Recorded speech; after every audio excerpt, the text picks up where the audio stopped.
Hello everyone, कैसे हैं आप लोग। आई होप आप लोग काफ़ी अच्छे होंगे, आपकी पढ़ाई काफ़ी अच्छी चल रही होगी। तो चलिए फिर शुरू करते हैं आज का टॉपिक। लास्ट लेक्चर में मैंने आप लोगों से शायद एक सवाल पूछा था and it was that judiciary क्या स्टेट के डेफिनेशन में आता है। तो एक्चुअली में आपको आंसर ये देना है कि जो जुडिशरी है वो स्टेट के डेफिनेशन में एज इट इज़ नहीं आती है। सिर्फ और सिर्फ एडमिनिस्ट्रेटिव उसके जो फंक्शंस हैं बस वही आते हैं स्टेट के डेफिनेशन में। मैं समझाऊंगा इसको और डिटेल में, हम लोग जब जुडिशरी पढ़ेंगे तो वहाँ पे मैं समझाऊंगा इसको। अब देखिए आर्टिकल 13 का देखिए लैंग्वेज क्या है, आइए देखते हैं। Laws violating fundamental rights shall be null and void. मतलब बहुत सिंपल है इसका। कोई भी कानून यदि किसी फंडामेंटल राइट को वॉयलेट करता है तो उस कानून को हम लोग रद्द कर देंगे। नल एंड वॉइड का मतलब ही होता है रद्द कर देना, ख़त्म कर देना।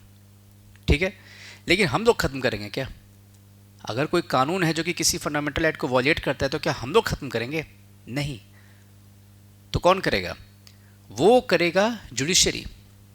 That function will be performed by the judiciary. Okay, that function will be performed by judiciary. और वो जो फंक्शन जो करेगी ना, suppose if I am the judiciary, मैं जुडिशरी हूँ और मेरे पास पहले तो एक पिटिशन आएगा। उस पिटिशन में लिखा रहेगा कि ये जो लॉ है ये इन पर्टिकुलर फंडामेंटल राइट्स को वॉयलेट कर रहा है। अब मैं उस पिटिशन को क्या करूँगा? मैं उस पिटिशन को रिव्यू करूँगा, मैं उस लॉ का रिव्यू करूँगा, मैं समीक्षा करूँगा, मैं देखूँगा कि वो कानून कितना सही है, कितना गलत है, वो पिटिशन कितना सही है, कितना गलत है। और फिर मैं जजमेंट सुनाऊँगा कि हाँ भाई ये कानून सही है तो ओके, गलत है तो नल एंड वॉइड उसे मैं डिक्लेयर कर दूँगा, मैं रद्द कर दूँगा, उसे ख़त्म कर दूँगा मैं। तो ये जो प्रोसेस होगा जो कि फॉलो किया जाएगा by the judiciary to check the constitutionality of a law. Constitutionality of a law का मतलब होता है कि लॉ कितना संवैधानिक है, कॉन्स्टिट्यूशन के हिसाब से कितना है, ये सब वो चेक करेगा। तो ये चेक करने के लिए जुडिशरी एक प्रोसेस का इस्तेमाल करेगी जिसका नाम है जुडिशल रिव्यू। यहाँ तो देखिए ये क्योंकि बस फाउंडेशन है, जब मैं यूपीएससी के क्लासेस लूँगा तो वहाँ पे मैं एक आपको केस बताऊँगा, मेडिसिन केस के बताऊँ। मतलब देखिए बेसिकली क्या है, ये जो वर्ड है ना जुडिशल रिव्यू, ये इतना छोटा है नहीं। मैंने जानबूझकर के यहाँ पे बहुत कम लिखा है। अदरवाइज़ हम लोग जब सिविल सर्विसेज में जब हम लोग जाएंगे, इसी टॉपिक को हम जब वहाँ पे एक्सप्लेन करेंगे, मारबरी वर्सेस मेडिसिन केस वहाँ पे पढ़ना है। मैं बहुत डिटेल में समझाऊंगा आपको कि किस तरह से एक एक फेज्ड मैनर में ये जो वर्ड है, जो कि आपको सिर्फ एक वर्ड दिख रहा है, ये किस तरह से इवॉल्व्ड कॉन्सेप्ट है भारत में। बेसिक स्ट्रक्चर का भी कॉन्सेप्ट आएगा, बहुत सारे केसेस आएंगे वहाँ पे, तो मैं सब समझाऊंगा वहाँ पे आपको क्या क्या है क्या नहीं है। बट यहाँ के लिए बस इतना ही जानिए कि जुडिशियल रिव्यू इस प्रोसेस का नाम है जिस प्रोसेस के अंतर्गत जुडिशरी क्या करती है, जुडिशरी लॉ का कॉन्स्टिट्यूशनैलिटी चेक करती है कि कोई लॉ कितना सही है कितना गलत है। लेकिन क्या ये जुडिशियल रिव्यू जो वर्ड है, क्या इसको साफ तौर पे आप देख पा रहे हैं क्या लिखा हुआ कहीं पे? ये आर्टिकल 13 का लैंग्वेज है। क्या आर्टिकल 13 में जुडिशियल रिव्यू वर्ड कहीं पे दिख रहा है आपको? क्या फर्स्ट लाइन में कहीं वर्ड दिख रहा है क्या? नहीं दिख रहा है। मतलब आप ये कह सकते हैं कि ये जो जुडिशियल रिव्यू वर्ड है, ये वर्ड तो यहाँ नहीं लिखा गया है, बट इस लाइन को पढ़ने के बाद हमें ऐसा फील होता है कि शायद जुडिशियल रिव्यू किया जाएगा, तभी तो आप किसी लॉ को नल एंड वॉइड डिक्लेयर करेंगे या जुडिशरी करेगी। तो देखिए यहाँ दो शब्द आपको देखने को मिलते हैं। एक होता है इम्प्लिसिट, इसका मतलब होता है इनडायरेक्टली, मतलब डायरेक्टली आप कुछ नहीं बोल रहे हैं, आप इनडायरेक्टली बोल रहे हैं, अप्रत्यक्ष रूप से आप कुछ बोल रहे हैं। और लेकिन यदि किसी चीज़ को आप डायरेक्टली बोलना चाहते हैं तो दैट इज कॉल्ड एक्सप्लिसिट। यदि आप किसी चीज़ को डायरेक्टली बोलना चाह रहे हैं तो that is called explicit. Implicit is what? Indirect. Explicit is what? Direct. तो यदि आप यहाँ देखिएगा तो ये जो जुडिशियल रिव्यू जो वर्ड है, क्या इसे एक्सप्लिसिटली, क्या डायरेक्टली आर्टिकल 13 के लैंग्वेज में लिखा गया है? The answer is no sir. ये जुडिशियल रिव्यू वर्ड हमें कहीं दिख नहीं रहा है यहाँ पे लिखा हुआ, लेकिन देख कर कैसा फील होता है कि हाँ ठीक है, ये जो बातें हैं वो जुडिशियल रिव्यू के बारे में ही हो रही है। तो दैट इज़ वाई आपसे क्वेश्चन ये आएगा कि judicial review is implicitly mentioned या इम्प्लिसिटली डिस्कस्ड अंडर आर्टिकल 13। बिल्कुल सही स्टेटमेंट है, इनडायरेक्टली उस बात को यहाँ पे डिस्कस किया गया है। अब अगला देखो जो कॉन्सेप्ट है वो है, हम लोग यहाँ पे क्या कह रहे हैं, लॉज यदि फंडामेंटल राइट को वॉलिएट करते हैं तो उन लॉज को, कानून को नल एंड वॉइड यानी रद्द कर दिया जाएगा। तो आप मुझसे एक सवाल शायद पूछना पसंद करेंगे कि सर व्हाट आर लॉज, कानून क्या होते हैं ये तो बता दीजिए, क्योंकि हमें कानून से फंडामेंटल राइट को तो वॉलिएट नहीं करना है। ये बात तो आर्टिकल 13 बिल्कुल क्लैरिटी से रखता है। तो देखिए आर्टिकल 13 में ही आपको लॉ के बारे में बताया गया है। लॉ क्या होता है, तो जो पार्लियामेंट बनाती है उसे भी लॉ कहते हैं, और जो स्टेट लेजिस्लेचर यानी विधानसभा विधान परिषद जो बनाती है उसे भी हम लोग लॉ ही कहते हैं।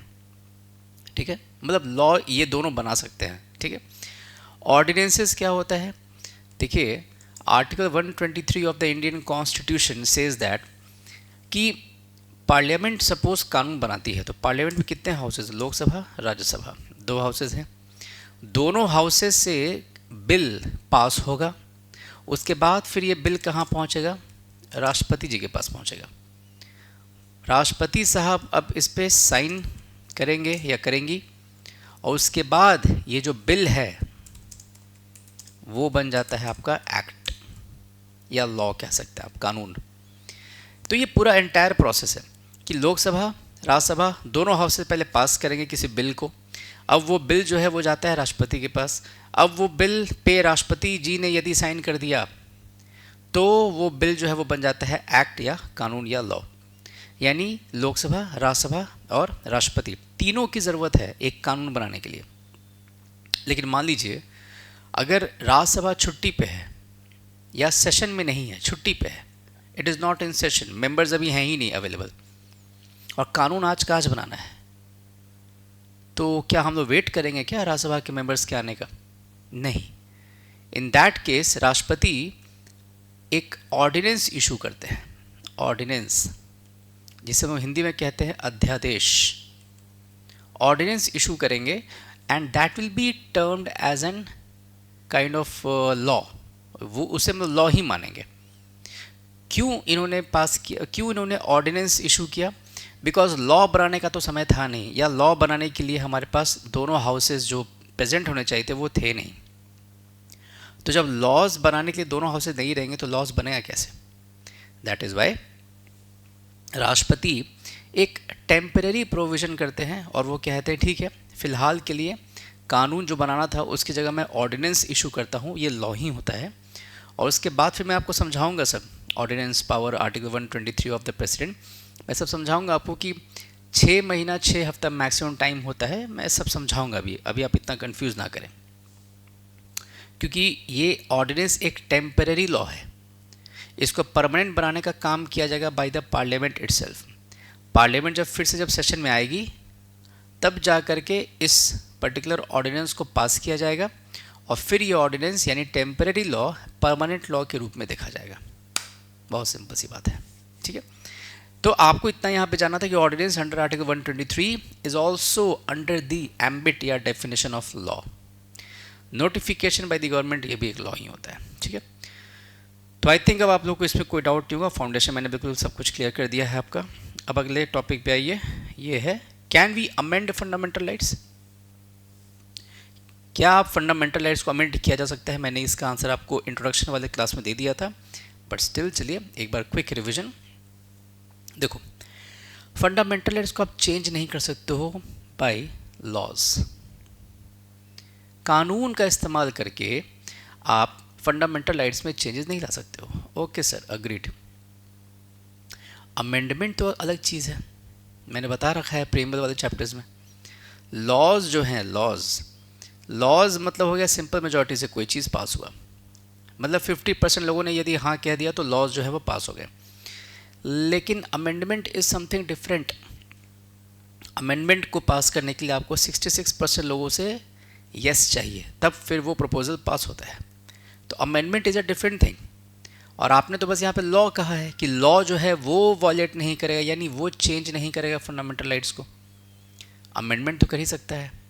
तो the answer is yes, we can bring changes in the fundamental rights और we can amend fundamental rights. बहुत सिंपल सा कॉन्सेप्ट है, ठीक है। So this was all about article 13। ऐसी छोटे छोटे मॉड्यूल्स में बस देखिए, मस्त रहिए, और बहुत ज़्यादा टेंशन लेने की ज़रूरत नहीं है। जब यह फाउंडेशन जब क्लियर हो जाएगा उसके बाद भी आपके पास बहुत कुछ रहेगा जानने को, और करंट अफेयर्स के भी जो सेशंस हैं वो भी अब लगाए जा रहे हैं। तो बस बने रहें 10वीं क्लासेस में, कहीं आपको और जाने की ज़रूरत नहीं पड़ेगी, right. All the best, take care and see you in the next topic of article number 14। Thank you, have a good day.